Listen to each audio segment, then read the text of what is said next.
The fluorescent lights hummed overhead, casting a sickly yellow glow across the half-empty diner.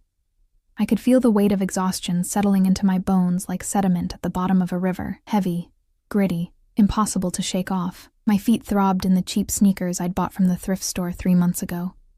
The soles worn so thin I could feel every crack in the linoleum floor beneath me. It was nearly midnight on a Tuesday, the kind of shift that dragged on forever while tips remained disappointingly scarce. The air smelled of burnt coffee, grease from the fryer, and something vaguely chemical from the cleaning supplies I'd used to wipe down the counter for the 3rd time that hour. Outside, rain streaked down the windows, turning the streetlights into watery halos of orange and white.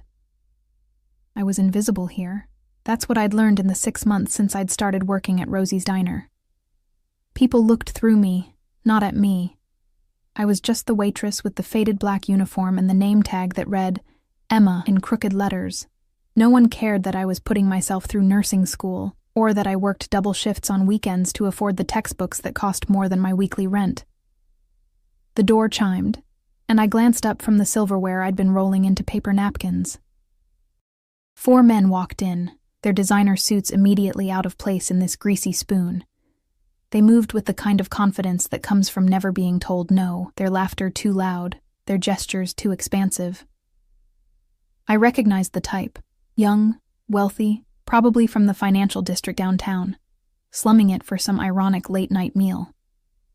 "Sit anywhere you'd like," I called out, forcing brightness into my voice that I didn't feel. They chose the large corner booth, sliding in with that careless ease of men who'd never had to worry about the cost of anything. I grabbed 4 menus and made my way over, my smile practiced and professional even as my lower back screamed in protest. "Evening, gentlemen. Can I start you off with something to drink?" The one closest to me, blonde hair slicked back, cologne so strong it made my eyes water, looked me up and down in a way that made my skin crawl. "Coffee. Black. And make it fresh, not that burnt shit you've probably had sitting there all night." I swallowed the retort that rose in my throat. "Of course. Anyone else?" They ordered.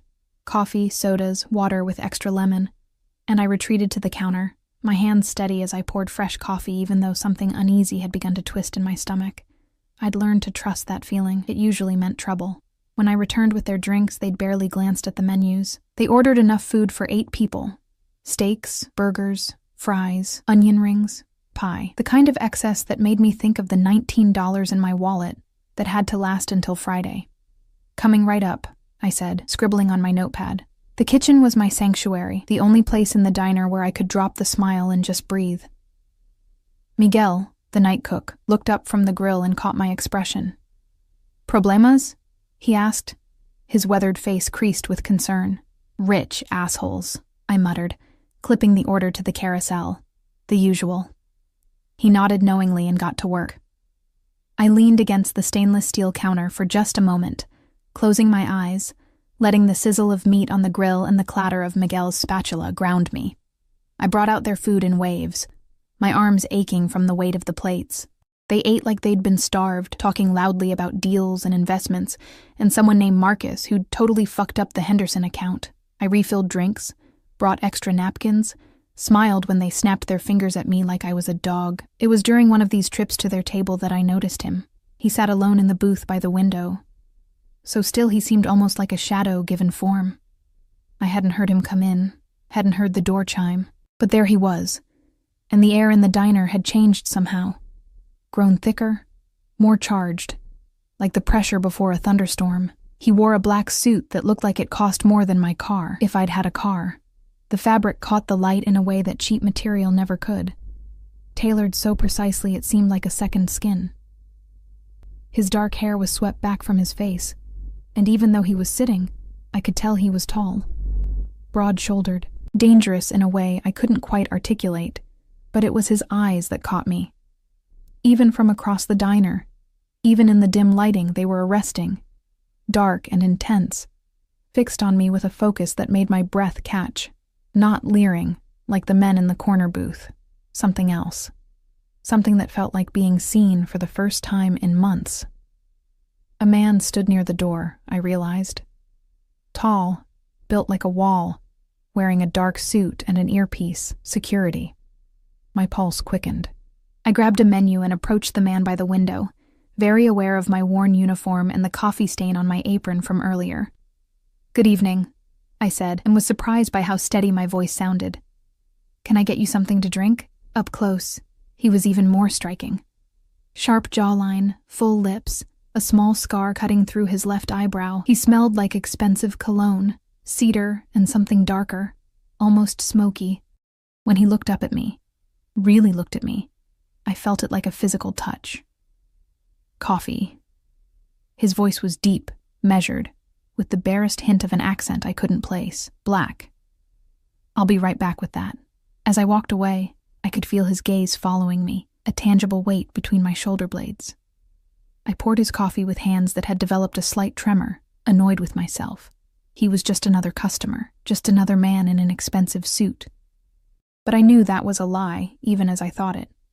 I brought him his coffee, and he nodded once, a small gesture that somehow conveyed more gratitude than all the effusive thanks I usually received. "Have you decided what you'd like to order?" "Not yet." He paused, his eyes never leaving mine. "What do you recommend?" No one ever asked me that. "The meatloaf is actually really good. Miguel, our cook, makes it with this special blend of spices, comes with mashed potatoes and green beans." The corner of his mouth lifted, not quite a smile, but close. "Then I'll have that." I wrote it down, feeling strangely flustered. "I'll get that in for you." The next hour passed in a blur of refills and check-ins. The men in the corner booth had finished eating and were now just lingering, their voices growing louder as they worked through several rounds of drinks. The man by the window ate slowly, methodically, occasionally glancing at a phone that looked like it cost more than my semester's tuition. The security guard never moved from his position near the door. It was almost 1 a.m. when the corner booth finally called me over. I approached with their check in hand, ready to finally be done with them. "Here you go, gentlemen, whenever you're ready." The blonde one, the one who'd ordered first, picked up the bill and looked at it like it had personally offended him. "This can't be right." My stomach dropped. "I'm sorry? These prices are insane. $42 for a steak? This is a fucking diner, not a 5-star restaurant." I kept my voice level. "Those are the menu prices, sir, the same prices listed when you ordered." "Well, they're wrong." He tossed the bill back at me. It fluttered to the floor, and I had to bend down to pick it up, my face burning. "We're not paying this." His friends laughed, and the sound scraped against my nerves like sandpaper. "Sir, I understand if there's an issue with the food or service, but the issue," he interrupted, leaning forward, "is that you're trying to scam us. What? You think because we're dressed nice we're just going to hand over whatever bullshit number you write down?"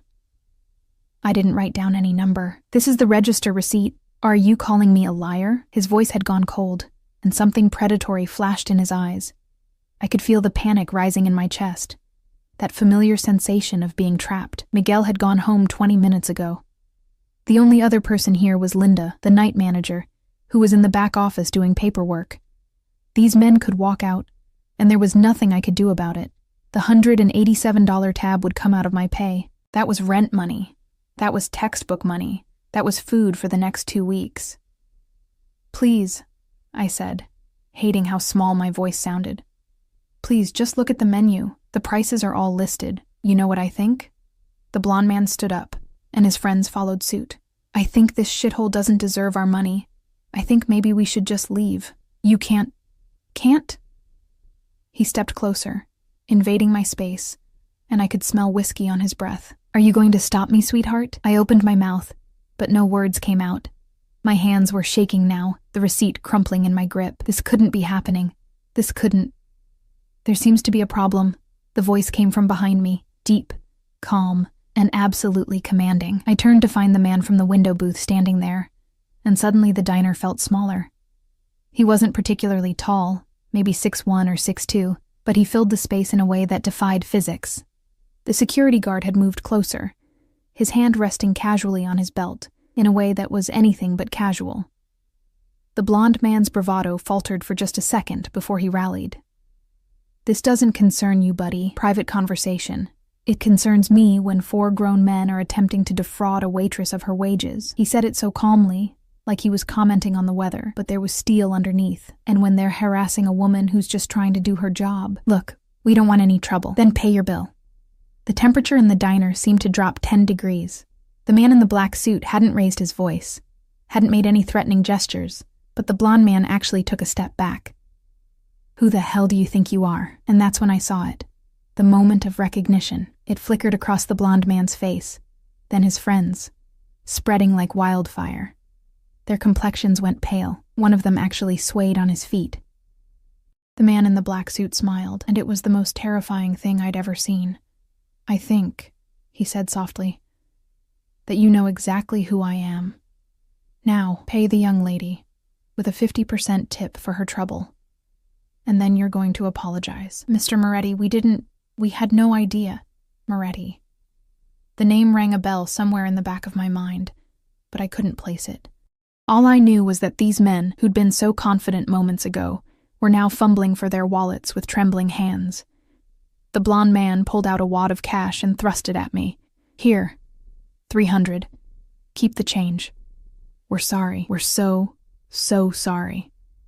I took the money mechanically, my brain struggling to process what was happening. Not to me, Mr. Moretti said quietly. To her. 4 pairs of eyes turned to me. We're sorry, they chorused, and it would have been comical if I weren't so confused. We're really sorry, miss. It won't happen again. Now leave. They practically ran for the door, stumbling over each other in their haste to escape. The security guard watched them go, then resumed his position, his expression never changing. I stood there, holding $300, my mind blank with shock. Mr. Moretti turned to me, and his expression softened incrementally. Are you all right? Yes. Thank you. I don't know what just happened, but thank you. He reached into his jacket. I flinched involuntarily and pulled out a wallet. How much was the bill? You don't have to. How much? $187.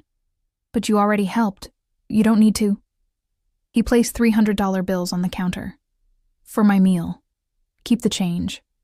Sir, your meal was only $19. I know.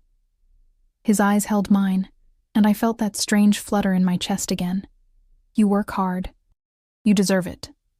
Before I could respond, he headed for the door. The security guard opened it for him, and they stepped out into the rain. Through the window, I watched as a black SUV, sleek, expensive, with tinted windows, pulled up to the curb. The security guard opened the back door, and Mr. Moretti slid inside. Then they were gone, and I was alone in the empty diner, holding $600 and trying to remember how to breathe. I didn't sleep that night. I'd gotten home to my studio apartment at nearly 3 a.m, my body exhausted but my mind racing like a hamster on a wheel.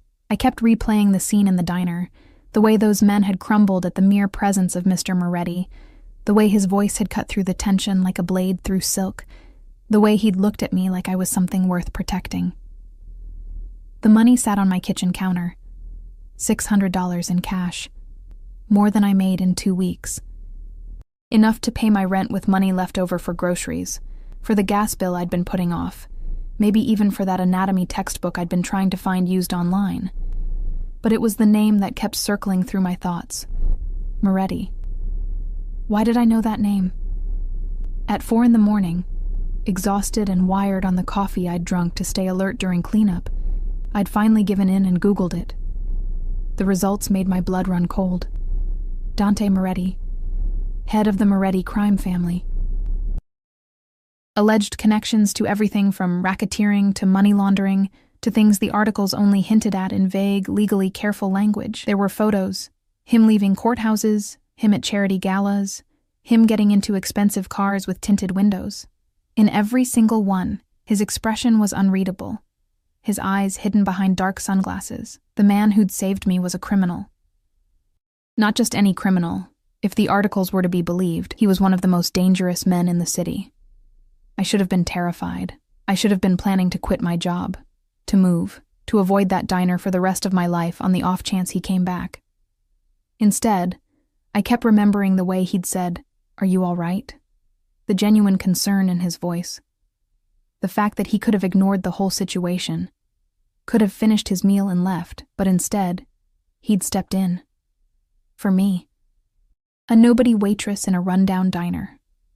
When my alarm went off at 11, I had a noon shift at the diner and an evening class. I felt like I'd been hit by a truck. I dragged myself through a shower, pulled my hair into a ponytail, and stared at my reflection in the bathroom mirror, dark circles under my eyes, pale skin. The exhaustion of someone barely holding it together. Pull yourself together, Emma, I muttered. He was just a customer. He's not coming back. But my hands trembled slightly as I applied mascara. The diner looked different in daylight. Less atmospheric, more obviously run down. The vinyl on the booth seats was cracked and patched with duct tape. The walls were a dingy beige that had probably been white once. But it was familiar, and after the surreal events of last night, familiar felt safe. Emma! Linda, the manager, called out from behind the counter as I walked in. She was a woman in her 50s with bottle-red hair and a voice roughened by decades of cigarettes. Got your section set up. Oh, and some guy left this for you. She handed me an envelope, heavy cream-colored paper, expensive. My name written across the front in elegant handwriting. Emma. My heart started pounding. When? Who? About an hour ago. Big guy, looked like security or something. Didn't say a word, just handed it to me and left. Linda was watching me with undisguised curiosity. You got a secret admirer or something? Something like that, I murmured, turning the envelope over in my hands. There was no return address, no other markings. Well, don't keep me in suspense. Open it. But I couldn't. Not here. Not with Linda's eyes on me. Bathroom break first. I locked myself in the single-stall restroom, my fingers fumbling with the envelope's seal. Inside was a card. Heavy cardstock, the same expensive quality as the envelope. And something else. I pulled out the card first. The handwriting was the same as on the envelope, precise and controlled. Miss Emma, I apologize if my intervention last night caused you any distress. It was not my intention to frighten you, merely to ensure you received what you were owed. I find myself in need of someone trustworthy for a private matter. If you're interested in discussing a potential opportunity, please call the number below at your convenience. The compensation would be substantial. Respectfully, DM below was a phone number, and beneath that, folded into the card, were 5 $100 bills. $500, just like that, for nothing. I stared at the money, then at the card, then back at the money. This was insane. This was dangerous. Dante Moretti was a crime boss, and he was trying to recruit me for something. Whatever it was, it couldn't be legal. It couldn't be safe. I should throw this away. I should pretend it never happened. Instead, I tucked the card and the money into my purse and went back to work. The lunch shift passed in a blur. I took orders, delivered food, smiled at customers, all while the card seemed to burn a hole through my purse. Every time I walked past the booth by the window, his booth, I'd started thinking of it. I remembered the way he'd looked at me, seen me. My phone buzzed during my break, a text from my landlord.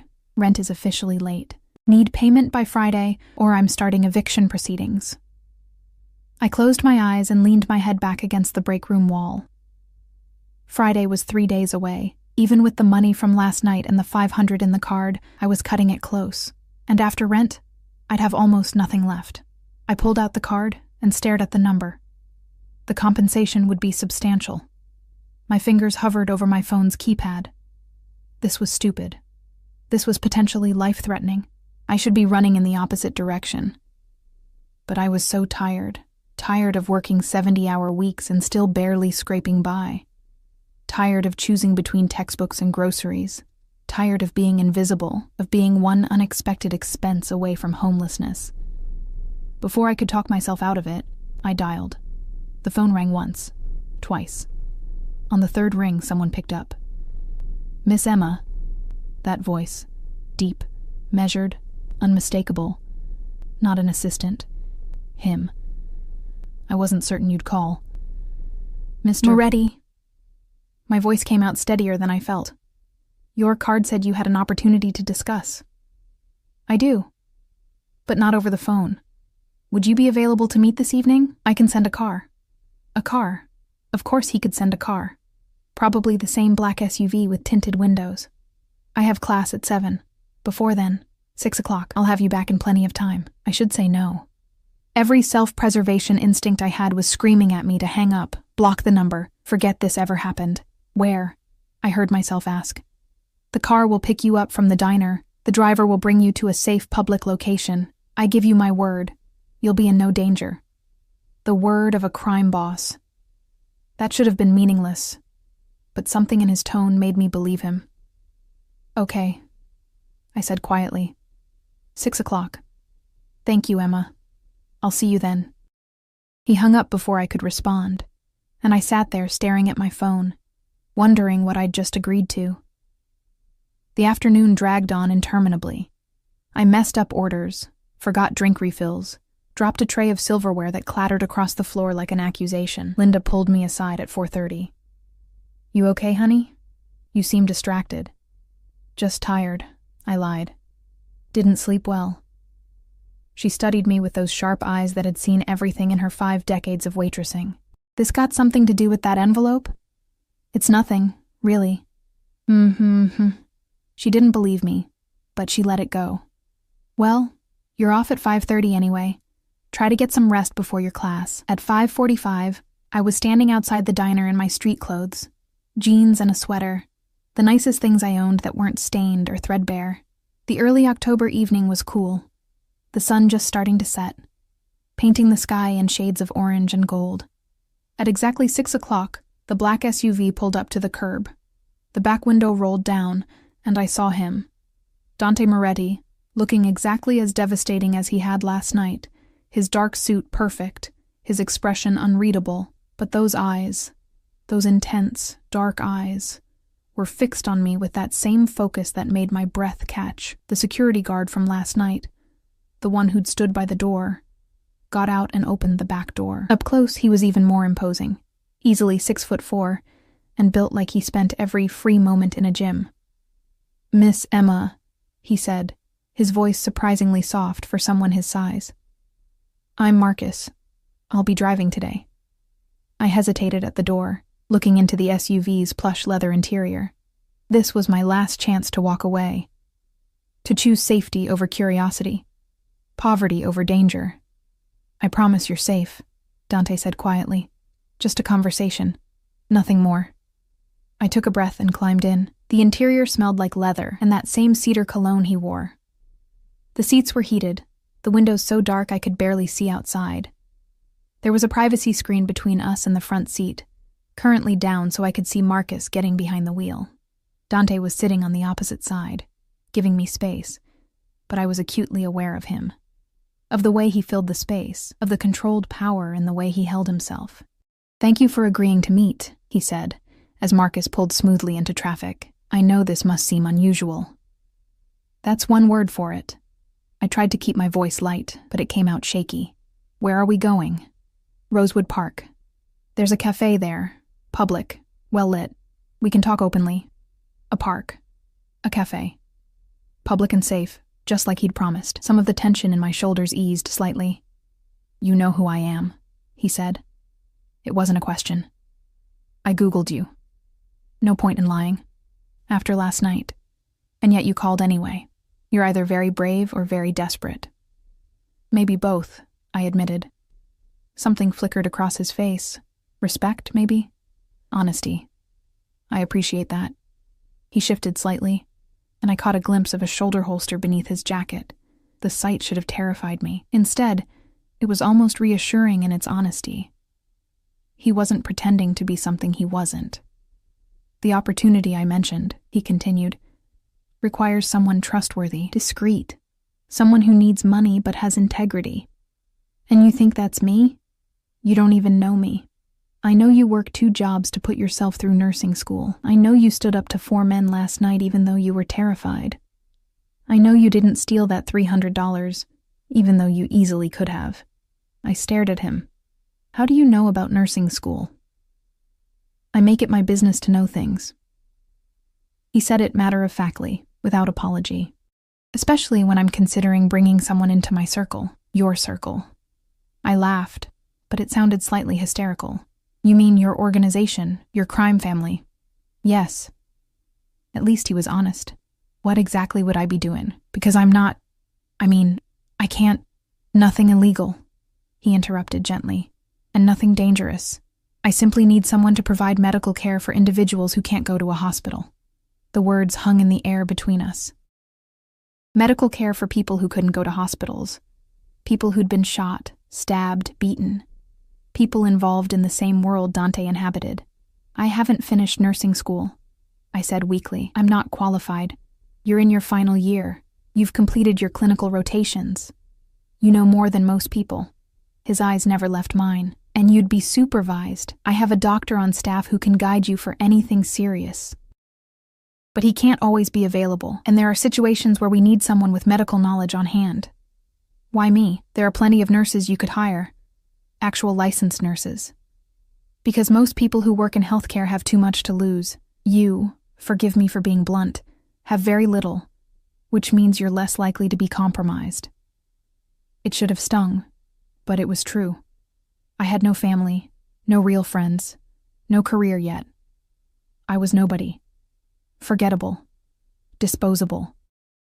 Except to him, apparently, I wasn't. How much? I asked quietly. $5,000 per month. Retainer. Whether I need your services or not. If you're called to actually provide care, it's an additional $2,000 per incident. All in cash, $5,000 per month. I was currently making maybe $2,000, working myself into an early grave across 2 jobs. That's a lot of money. It's fair compensation for the discretion required. The SUV slowed, and I realized we'd arrived at the park. Through the windshield, I could see the cafe he'd mentioned, a charming little place with outdoor seating, couples walking by, completely normal and safe. Marcus opened my door, and I stepped out on shaky legs. Dante followed, and together we walked toward the cafe. 2 of his security guards materialized from somewhere, keeping a discreet distance but clearly present. We sat at an outdoor table, and a waitress appeared almost immediately. Dante ordered an espresso. I asked for tea, not trusting myself with anything stronger. When we were alone again, he leaned forward slightly. I need an answer, Emma, but I want you to understand what you'd be agreeing to. Once you're in, you're in. You can't tell anyone about this arrangement. You can't keep records. You'll be on call, potentially at any hour, and you'll be exposed to things that may disturb you. Violence, I said. Yes. Though I'll do my best to shield you from the worst of it. I thought about my landlord's text. About the stack of unpaid bills on my kitchen counter. About the ramen noodles I'd eaten for dinner 3 nights in a row, because it was all I could afford. But I also thought about crossing a line I couldn't uncross. About becoming complicit in things I'd never be able to take back. Can I think about it? I asked. Disappointment flickered across his face, quickly masked. Of course.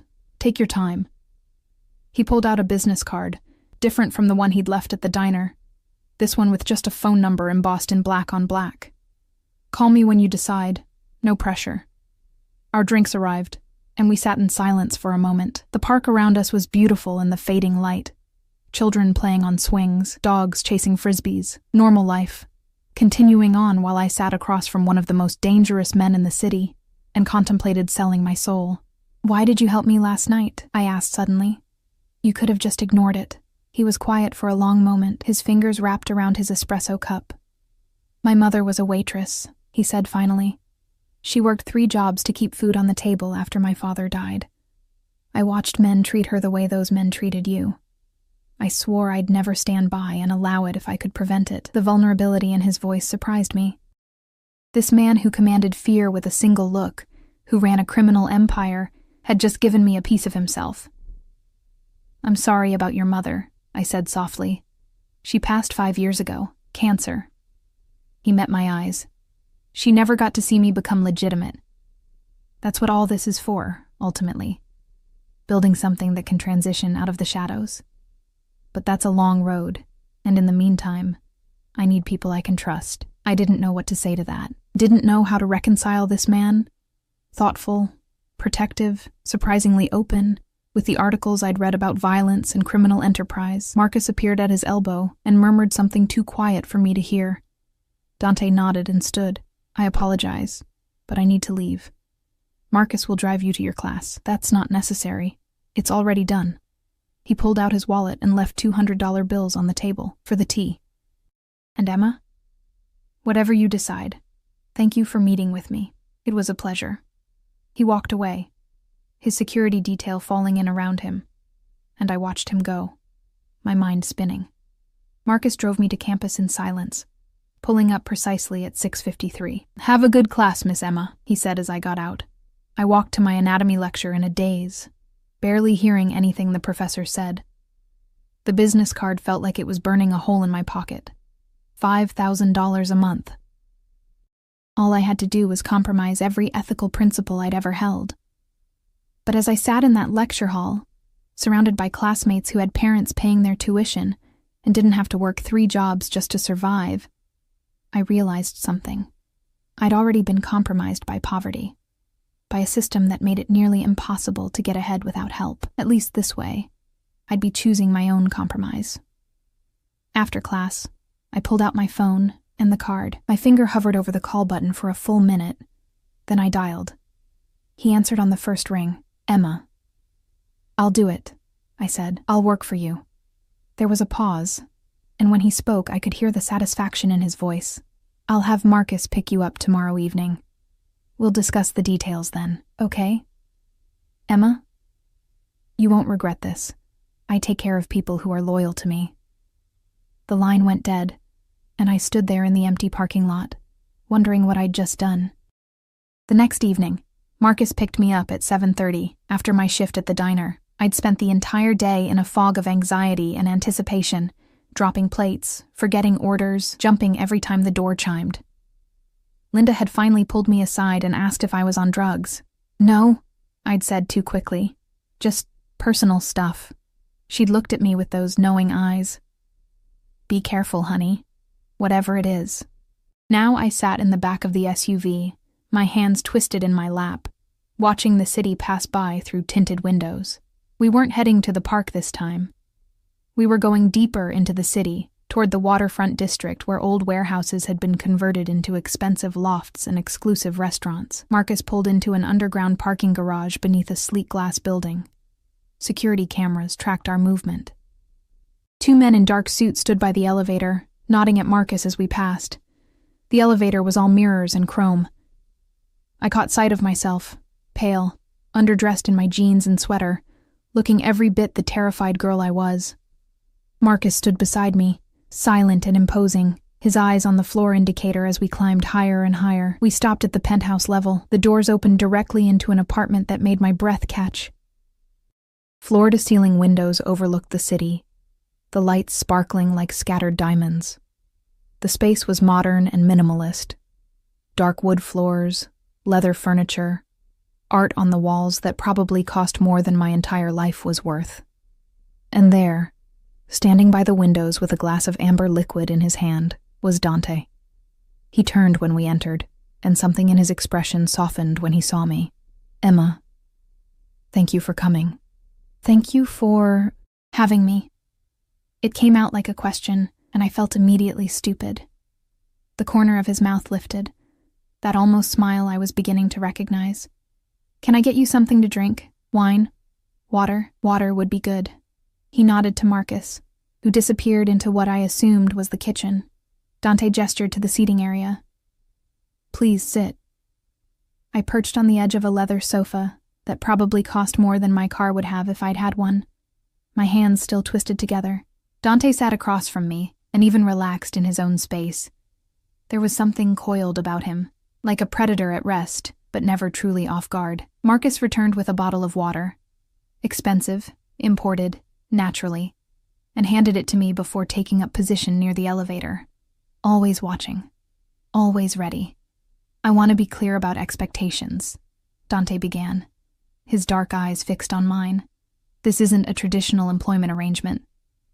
You'll continue your normal life, school, your job at the diner if you wish, though you won't need to financially. But when I call, you come. Immediately. No questions. I swallowed hard. And if I'm in class? Or at work? You make an excuse and you come. I'll make it worth the inconvenience. He leaned forward slightly. The $5,000 monthly retainer starts today. I'll also provide you with a new phone. Secure line, untraceable. You keep it on you at all times. And a car. A car? My voice came out strangled. You can't be effective if you're dependent on public transportation or rideshare services. Something reliable but not flashy. A Honda or Toyota, perhaps. He said it so casually, like he was offering me a pen, not a car. That's too much. It's practical. And Emma? He waited until I met his eyes. I don't do anything that isn't practical. This isn't charity. You're providing a valuable service and I'm compensating you appropriately. Marcus's phone buzzed. He glanced at it, then at Dante. They're here. Dante nodded and stood. Good. Emma, I want you to meet Dr. Reeves. He'll be your supervisor for any serious cases. He's going to assess your skills and go over protocols.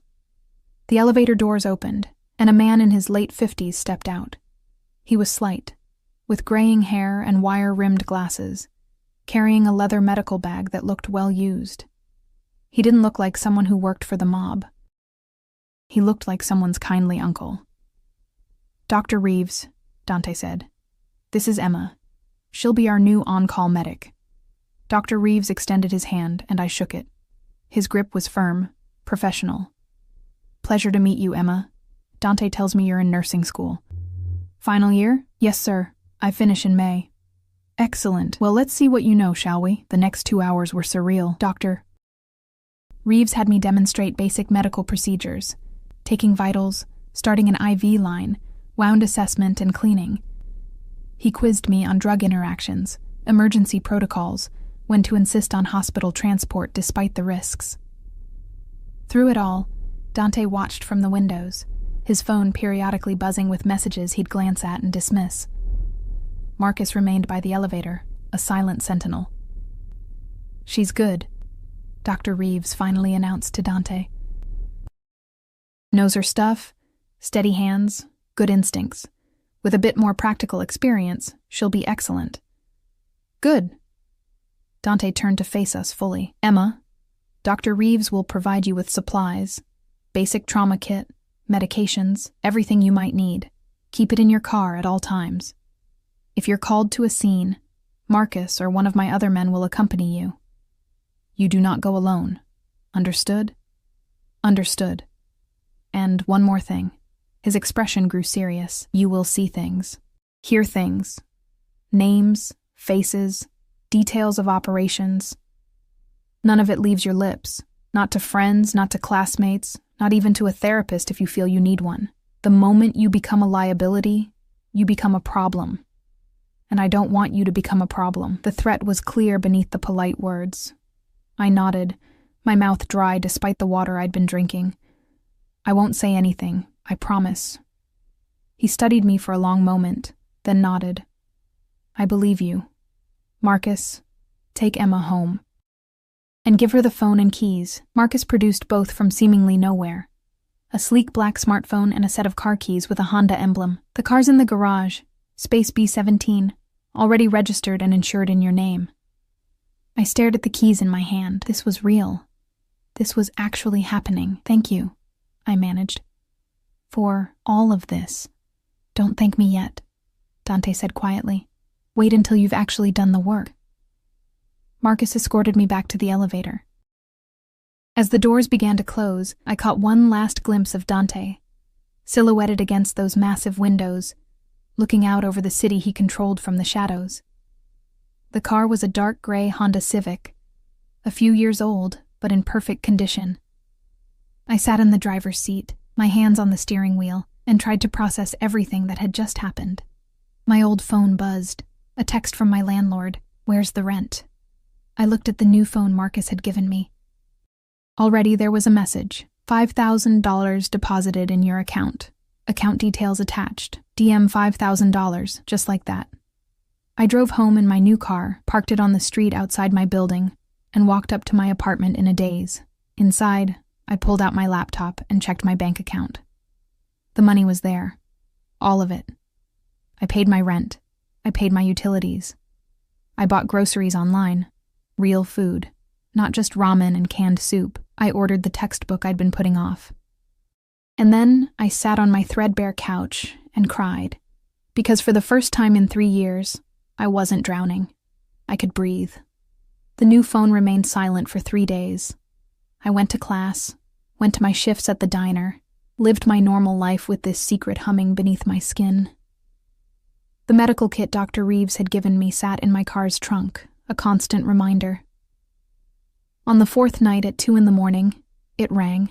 I jolted awake, fumbling for the phone in the darkness. Hello? Emma. Dante's voice, but different, tighter, urgent. I need you. Marcus is on his way. 5 minutes. What happened? Is someone... Just be ready. He hung up before I could respond. I threw on clothes, grabbed my medical kit, and was standing outside when the black SUV pulled up exactly 5 minutes later. Marcus didn't speak as I climbed in, just pulled into traffic with smooth efficiency. We drove for 20 minutes, leaving the familiar streets of my neighborhood for areas I'd never been. Industrial zones, warehouses, places where streetlights were few and shadows were many. We pulled up to a building that looked abandoned from the outside. Marcus got out, and I followed, my heart pounding so hard I could hear it in my ears. Inside was different, renovated, lit, full of people moving with purpose. And in the center of it all, on a table that had been cleared for exactly this purpose, was a man. He was young, maybe 25, his shirt soaked with blood, a bullet wound in his shoulder, bleeding heavily. Emma. Dante appeared beside me, and I saw blood on his hands, on his shirt. Not his blood. Can you handle this? I looked at the wounded man, at the blood, at the fear in his eyes. Every instinct I had screamed that I should run, should get out of here, should call the police. But I'd made a choice, and people didn't walk away from Dante Moretti once they were in. Yes, I heard myself say. I can handle it. I stepped forward, opened my kit, and got to work. The bullet had gone clean through, which was the only good news about the situation. I worked quickly, my training overriding my panic. Clean the wound, check for arterial damage, apply pressure. Start an IV for fluids. My hands didn't shake. That surprised me more than anything. His name is Tommy, Dante said quietly from beside me. He'd positioned himself where he could watch both me and the door. He's 23. Works in my shipping operations. Tommy, I said, looking into the young man's terrified eyes. I'm Emma. I'm going to help you, okay? This is going to hurt, but I need you to stay still. He nodded, teeth gritted against the pain. Someone had given him something to bite down on. A leather belt, I realized with a sick twist in my stomach. Like something out of a Western. Dr. Reeves had taught me well. I irrigated the wound, checking carefully for any debris or fabric. The entry and exit wounds were clean, the bullet missing anything vital by what looked like inches. Lucky. He was incredibly lucky. He needs antibiotics, I said, not looking up from my work. And he should really be in a hospital. If this gets infected, no hospitals, Dante said firmly. Can you handle it? I thought about the bottles in my kit, the broad-spectrum antibiotics Dr. Reeves had insisted I carry. Yes, but he needs to be monitored. Someone needs to check on him every few hours, watch for fever, signs of infection. I'll arrange it. Dante's phone was already out, his fingers moving across the screen. I worked for another 40 minutes, cleaning and dressing both wounds, administering pain medication and antibiotics, setting up the IV. Around me, men moved in and out, their voices low, their eyes occasionally flicking to where I worked. I felt their assessment, their judgment. The new girl, the outsider, the liability. When I finally stepped back, my hands were covered in blood, Tommy's blood, and I was shaking. Not from fear, I realized, from adrenaline crash. You did well, Dante said softly. He handed me a towel, and I wiped my hands mechanically. Very well. He needs rest, pain management, those antibiotics every 6 hours. My voice sounded strange, clinical. like someone else was speaking through me. And if he develops a fever over 101, or if there's increasing redness or discharge from the wounds, he needs a hospital regardless of the risk. Understood. Dante gestured to two men I hadn't noticed. Get Tommy to the safe house. Make sure he's comfortable. Emma's instructions are to be followed exactly. They moved Tommy carefully, lifting him on what I now saw was a proper stretcher. Professional. Organized. This wasn't the first time they'd dealt with something like this. That thought should have terrified me. Instead, I felt oddly numb. Come, Dante said, his hand warm on my lower back. You need to clean up. He led me through the warehouse to a small office space. Inside was a bathroom, surprisingly clean, well-stocked. He gestured me in, then waited outside while I scrubbed Tommy's blood from under my fingernails, watching the water run pink in the sink. When I emerged, he was leaning against the wall, his jacket removed, his shirt still stained with blood. He looked tired in a way I hadn't seen before. Human. What happened? I asked quietly. To Tommy? Wrong place, wrong time. A rival crew tried to hit one of our operations. Tommy got caught in the crossfire. His jaw tightened. They'll regret it. The casual promise of violence should have made me recoil. Instead, I just felt exhausted. Marcus will take you home, Dante continued. There's a bonus in your account, $10,000 for tonight, $10,000 for an hour's work. I should have been grateful. Instead, I felt sick. I don't want it. He looked at me sharply. What? The bonus. I don't want it. The retainer is enough. I met his eyes. That boy, Tommy, he's just a kid. He almost died tonight. I don't want to profit from that. Something shifted in Dante's expression. Surprise, maybe. Or respect. Emma, please, my voice cracked. Just let me do this one decent thing. He studied me for a long moment, then nodded slowly. But you still did excellent work tonight. No bonus. Thank you.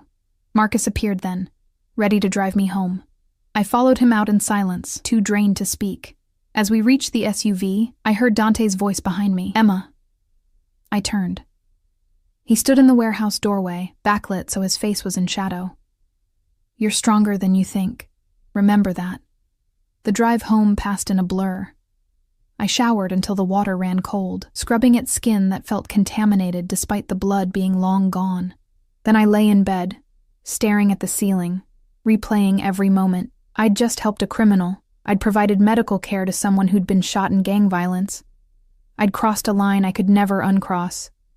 But Tommy was alive because of me. That had to count for something, didn't it? Sleep, when it finally came, was restless and filled with blood. The next 2 weeks fell into a strange rhythm. I went to classes, worked my shifts at the diner, though I'd cut back to just 3 days a week now that money wasn't desperate. I studied. I slept. I lived a normal life, except for the phone. The secure line that stayed charged and close, always waiting. It rang 4 more times, twice for minor injuries, cuts that needed stitches, a broken finger that needed setting. Once for an overdose that I managed to reverse with naloxone, my hand steady even as the man convulsed on the floor, and once for nothing, a false alarm, a panic over what turned out to be a bad case of food poisoning. Each time I went. Each time Dante was there, watching me work with those intense dark eyes.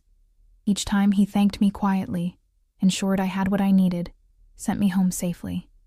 And each time, I felt the distance between my two lives growing wider. At school, I smiled and took notes, and pretended I was just like everyone else. At the diner, I served coffee and made small talk with regulars. But underneath, I carried secrets that would destroy me if they ever came to light. I was good at it, I realized. The compartmentalization. Maybe too good. It was a Thursday afternoon when everything changed. I was at the diner, refilling salt shakers during a slow period, when my regular phone buzzed. A number I didn't recognize. Hello? Is this Emma Foster? A woman's voice, professional. Yes, this is Catherine Mills from Mercy General Hospital. We have a patient here who listed you as an emergency contact. A Thomas Brennan? My blood ran cold. Tommy. Is he okay? What happened? He came in with a fever and infection. We've got him on IV antibiotics, and he's stable now, But he was asking for you. Are you family? I'm a friend. My mind raced. I'll be there as soon as I can. I told Linda I had a family emergency, not technically a lie, and drove to the hospital. My heart pounded the entire way. How had Tommy ended up there? What had gone wrong? And did Dante know? I found Tommy in a room on the 4th floor, hooked up to monitors and IVs, looking pale but alive. His eyes lit up when he saw me. Emma, you came. Of course I came. I moved to his bedside, automatically checking his vitals even though the machines were doing that. What happened? Why are you here? The fever wouldn't break. The guys at the safe house got scared and brought me in. He grabbed my hand weakly, but I didn't tell them anything. About you, about Mr. Moretti, about what really happened. I said I got mugged, got shot by some random guy. They believed me. Good. That's good. But my mind was spinning. The doctors would have seen the wound care, the professional treatment. They'd know someone with medical knowledge had helped him initially. I wanted to thank you, Tommy continued, for saving my life. Mr. Moretti told me what you did. How you could have walked away but didn't. I'm glad you're okay. He cares about you, you know, Mr. Moretti. I've worked for him for 3 years, and I've never seen him look at anyone the way he looks at you. My stomach flipped. Tommy, you're on pain medication. You're not thinking clearly. I know what I see. He's different around you, softer. Before I could respond, my secure phone buzzed, a text from Dante. Where are you? My hands trembled as I typed back. Mercy General. Tommy's here. Infection got bad. The response came immediately. Stay there. I'm coming. He's on his way. I told Tommy. Good. Tommy's eyes were already drifting closed, the medication pulling him under. You're good for him, Emma. Don't let him push you away. I sat with Tommy until he fell asleep, my mind churning. Dante looked at me differently. What did that even mean? 30 minutes later, I heard his voice in the hallway. Low, controlled, but unmistakably his. I stepped out of Tommy's room and found him with Marcus and another man I didn't recognize, talking to a doctor in a white coat. When Dante saw me, something in his expression shifted. Relief, maybe. He excused himself and walked over, and I was suddenly aware of how I must look. Rumpled, tired, worried. Is he all right? He asked quietly. Yes. They caught the infection in time. He'll be fine. Thank God. He ran a hand through his hair, and I realized he'd been genuinely worried. Not about exposure or complications. About Tommy. About a 23-year-old kid who worked in his organization.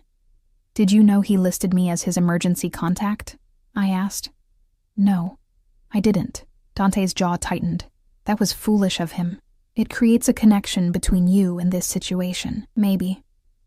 But it also saved his life. We stood there in the fluorescent hospital hallway, and I saw him clearly for perhaps the first time. Not a crime boss, not a dangerous man, just someone trying to protect his people, the weight of responsibility visible in the set of his shoulders. Come on, he said finally. I'll have Marcus drive you home. You look exhausted. My car's here. I'll have someone bring it to your apartment tomorrow. You shouldn't be driving right now. He was right. I was running on fumes. I nodded and let him guide me out, his hand resting lightly on my lower back, a touch that felt protective rather than possessive. In the SUV, I leaned my head back and closed my eyes. I felt Dante slide in beside me, closer than usual, felt the warmth of him, the solid presence. Emma, he said quietly, and I opened my eyes to find him watching me with an intensity that made my breath catch. Tommy was right. What you did, coming here, checking on him when you didn't have to, that says something about who you are. I'm just a waitress who couldn't afford rent, I said tiredly. Not some kind of hero. You're more than you give yourself credit for. His hand found mine in the darkness, his fingers warm and strong, much more. And there, in the back of that SUV with the city lights streaming past, something fundamental shifted between us. Something dangerous, something inevitable. The weeks that followed were a study in contradiction. I lived 2 lives, and the line between them blurred more each day. By day, I was Emma Foster, nursing student, Part-time waitress. Nobody special. I studied for exams, worked my shifts at Rosie's, grabbed coffee with classmates who complained about homework and dating and normal, mundane things.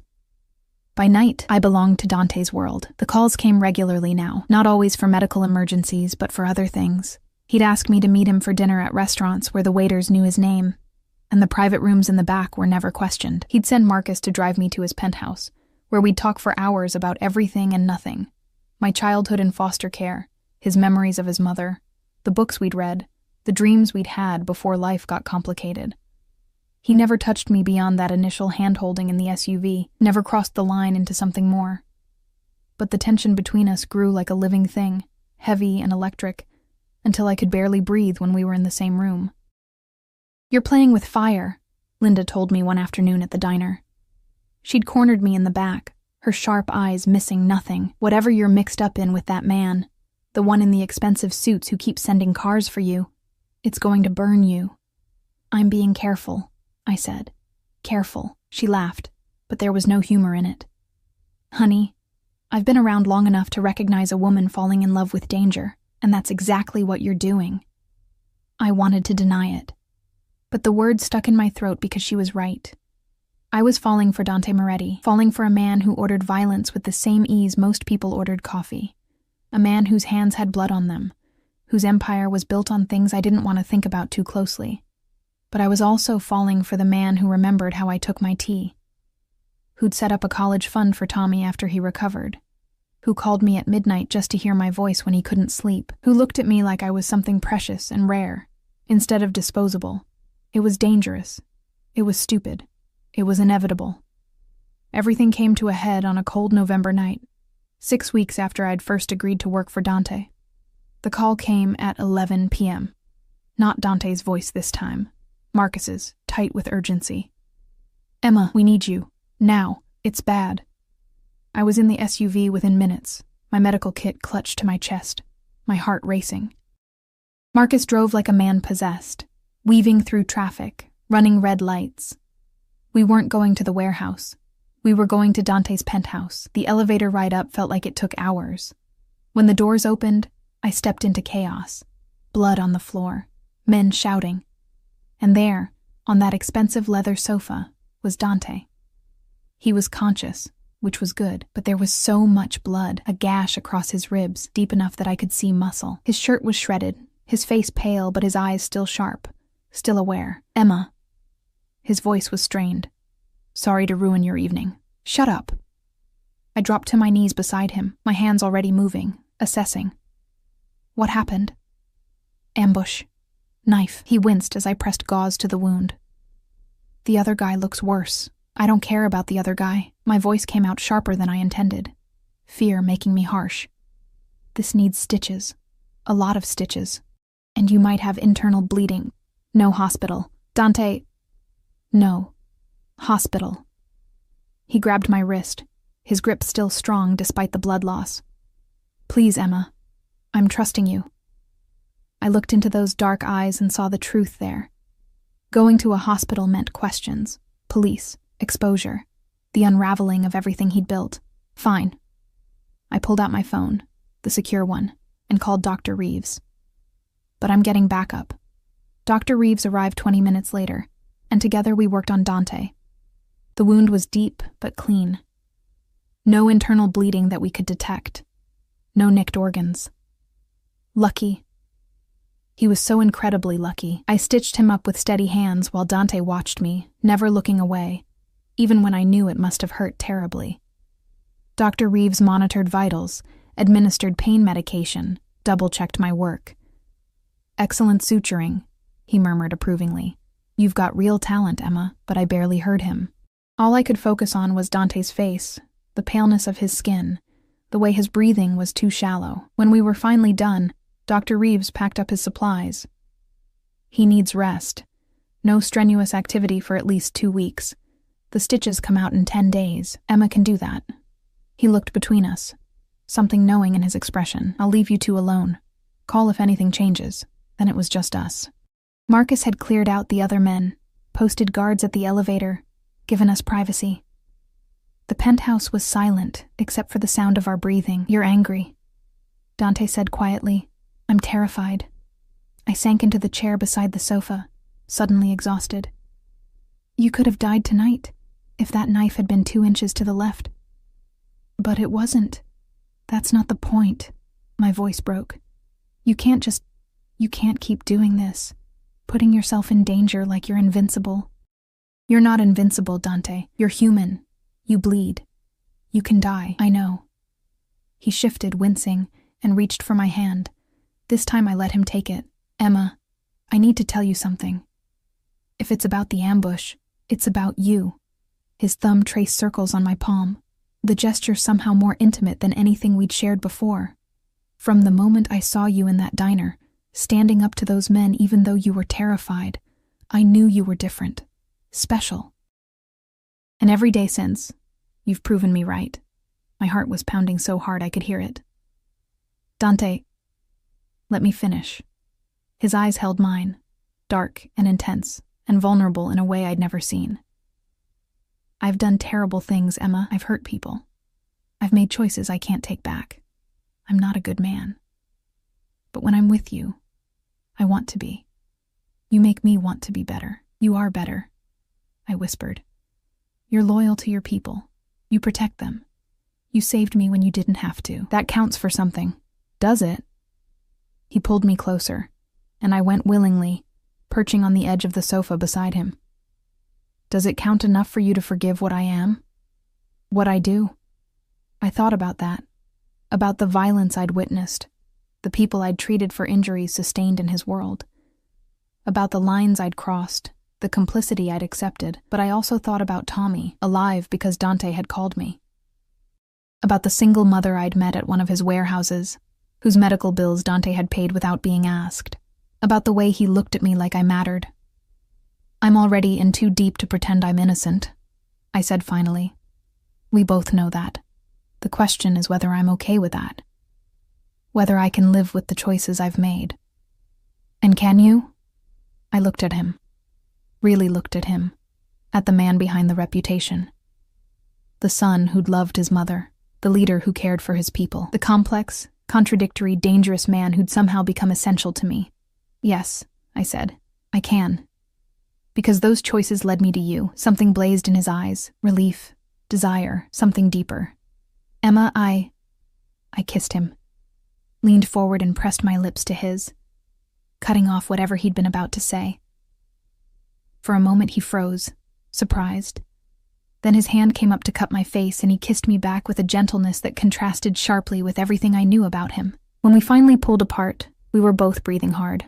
That was unexpected, he murmured, his thumb tracing my cheekbone. You almost died tonight. Life's too short for expected. He laughed. Actually laughed. The sound rusty but genuine. I suppose it is. Then his expression grew serious again. Emma, if you do this, if you choose me, there's no going back. My world is dangerous. The people who want to hurt me will try to use you to do it. I can protect you, but I can't guarantee your safety. And I can't promise that loving me won't destroy you. Loving you? My heart stuttered on the words. Yes. No hesitation. Because that's what this is, isn't it? Why else would you be crying right now? I reached up and realized my cheeks were wet. When had I started crying? I don't know when it happened, I admitted. Somewhere between you saving me from those men and me stitching you up tonight. But yes, I love you. Even though I probably shouldn't, even though it's insane. It is insane. He pulled me closer, careful of his injury, until I was curled against his uninjured side. But I love you too. Have for weeks now. I just didn't think I had the right to say it. We stayed like that for a long time, wrapped in each other, the city lights twinkling through the windows. I could hear his heartbeat, steady and strong beneath my ear. Alive. He was alive. What happens now? I asked quietly. Now? His fingers traced patterns on my shoulder. Now I take you to dinner tomorrow night. Somewhere fancy where I can show you off. I buy you flowers and jewelry and all the things you deserve. I introduce you to my inner circle as the woman I'm serious about. And I spend every day trying to be worthy of you. You don't have to buy me things. I want to. Let me spoil you, Emma. Let me give you everything you've been denied." He pressed a kiss to my hair. "You've spent your whole life taking care of everyone else. Let me take care of you for a change." The offer should have felt like a trap, like giving up my independence. Instead, it felt like safety, like home. "Okay," I whispered. "Okay." 6 months later, I stood in that same penthouse, looking out at a city that felt like it belonged to us. I'd graduated nursing school with honors. I'd quit the diner, though I still saw Linda occasionally for coffee, carefully editing the details of my new life. I'd moved into Dante's penthouse 2 months ago, my threadbare belongings looking absurd in all that luxury, until he'd taken me shopping and replaced everything. The medical calls still came, but less frequently now. Dante was working on making his operations more legitimate, slowly transitioning away from the things that required my particular services. It was a long process, he'd explained, but it was happening.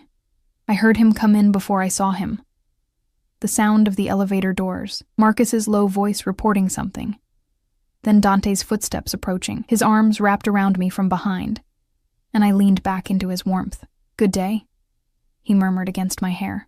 "Great day. I got the job offer from Mercy General. They want me in their ER." He spun me around, his face lit with genuine joy. "Emma, that's incredible. I'm so proud of you. I couldn't have done it without you. The extra studying time, the practical experience, you did this yourself. I just made sure you had what you needed to succeed." He cupped my face in his hands. "You're extraordinary. Do you know that?" I smiled up at him, this dangerous man who'd become my everything. "Only because you make me believe it." He kissed me then, deep and sweet and full of promise. When we pulled apart, he reached into his pocket and pulled out a small velvet box. My breath caught. "Dante, I know we haven't been together long," he said, dropping to one knee despite the expensive suit. "And I know I'm not the kind of man you probably dreamed of marrying. But Emma Foster, you saved me in more ways than you know.